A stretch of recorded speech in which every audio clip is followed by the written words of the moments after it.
மனசுல ஏங்கி வாடா சிறுத்த புலை எனக்கு பகீர்னு ஆயிடுச்சு. நான் தான் மோகன். அம்மா நீ கப்சுப்புன்னு அந்த பொருளை என்கிட்ட கொடுத்துற.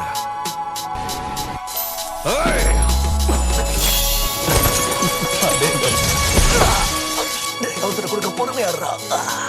நீ புலி இல்ல மேன், நீ யானை, காட்டு யானை. ஜோர், உனக்கு சூப்பர் பேர் தான் இல்ல? விளையாட்டி சொல்லல, நிஜமா தான் சொல்றேன். அந்த பொருள் எங்கேயும் காணோம். இங்கதான் எங்கேயோ தூக்கி எறிஞ்சா பாரு. ஆனா இப்ப காணோம். பேரு மிருகம்.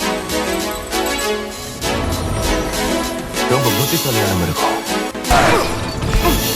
குரங்கு. அதோ தண்டை. Bye friends.